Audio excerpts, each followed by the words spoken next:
Hello, नमस्कार। आज हम बात करेंगे आईटीसी कंपनी के स्टॉक्स के बारे में।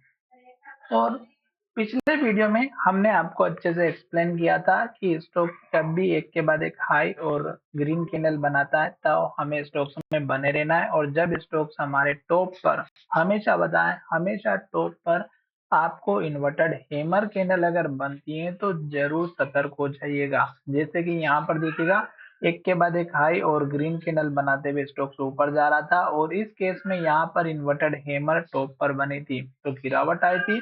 फिर यहाँ पर जब स्टॉक्स फिर से इस लेवल के पास आया, फिर से इन्वर्टेड हैमर बनी, फिर इस लेवल के पास आया, इन्वर्टेड हैमर बनी, फिर इस कैंडल के आसपास बना। जब स्टॉक्स ने ये हाई बनाया, ब्रेक किया, तो ये स्टॉक्स ने आपको जो ब्रेकआउट दिया था वो अगर आप देखेंगे तो बहुत ही अच्छा था। पर नेक्स्ट ट्रेडिंग सेशन में स्टॉक्स ने इन्वर्टेड हैमर बनाई, जो हमें ये इंडिकेशन दे रही थी कि अब स्टॉक्स अगर लो को तोड़ेगा तो गिरावट होगी।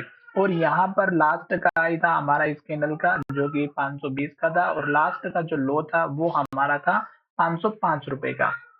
लास्ट का लो अगर टूटता है तो गिरावट होती है, और लास्ट का हाई ब्रेक होता है तो ऊपर की तरफ जाता है। तो स्टॉक्स ने इस लास्ट के लो को तोड़ा, और यहाँ पर इसके बाद जो इम्पोर्टेंट सपोर्ट लेवल था, जो कि 495-96 का था, जो मैंने आपको अच्छे से एक्सप्लेन करके समझाया था कि पुराना हाई भी था और पुराना वाला सपोर्ट लेवल था। इस लो को तोड़ने के बाद स्टॉक्स ने एक यहाँ पर लो बनाया। इस लो को तोड़ने के बाद फिर स्टॉक का जो इम्पोर्टेंट लेवल था 480 के आसपास का, आज स्टॉक्स ने उस लेवल को भी तोड़ दिया, क्योंकि 480 का पुराना वाला एक हाई लेवल था जो बहुत दिनों से टेस्ट करते हुए दिखाई दे रहा था। पर अब स्टॉक्स ने उस लेवल को ब्रेक डाउन दिया है और स्टॉक्स आ रहा है नीचे की तरफ।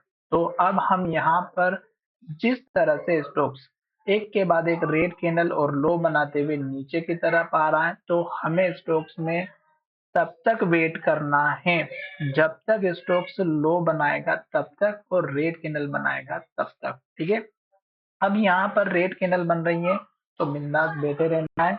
एवरेजिंग बिल्कुल नहीं करना है, ना ही स्टॉक्स में नई फ्रेश एंट्री करना है। अभी स्टॉक्स नीचे जा रहा है तो डेफिनेटली आपको वेट करना चाहिए 200 दिनों के मूविंग एवरेज का, जो लगभग 455 के आसपास दिखाई दे रहा है। और यहीं पर स्टॉक्स का एक इम्पोर्टेंट लेवल भी है जो लगभग हमारा 455 का है।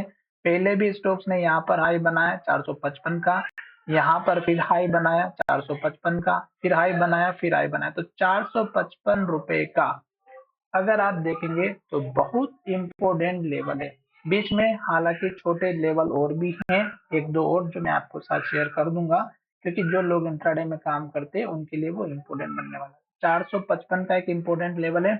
अब देखिएगा, इस कैंडल का हाई और इस कैंडल का लो अगर आप देखेंगे, हाई बनने के बाद गिरावट आई थी तो 463 तक आया था। तो 463 का एक इंट्राडे के हिसाब से जो लोग काम करते हैं उनके लिए ये लेवल इंपोर्टेंट बनने वाला। तो 463, 64, 463, 64 का आपका एक इम्पोर्टेंट सपोर्ट का लेवल बन सकता है, क्योंकि जो गिरावट आ रही है तो छोटा मोटा इंट्राडे में आपका एक इम्पोर्टेंट लेवल बनता हुआ दिखाई देगा। तो आशा करता हूँ कि आपको इन दो लेवल तक का वेट लिस्ट वेट करना चाहिए, और अगर आप वेट नहीं करते हैं तो नुकसान आपका होगा। दूसरी बात, बाय सेल की कोई एडवाइस नहीं है। आपका जितने भी मैंने हमें यहाँ अभी तक वीडियो बनाए हैं, सभी वीडियो आपकी एजुकेशन के लिए। टारगेट की अगर हम बात करें तो यही टारगेट रखना है 480 और 81 का। क्यों? क्योंकि स्टॉक्स ने इस लेवल को तोड़ा है, तो स्टॉक्स अब इस लेवल के लिए कौन सा काम करेगा, उसका रेजिस्टेंस का, जो कि स्टॉक्स में आपको प्रॉब्लम क्रिएट करते हुए दिखाई देगा, स्टॉक्स को ऊपर जाने से इनकार करेगा। तो चलिए वीडियो को यहीं विराम करते हैं। धन्यवाद।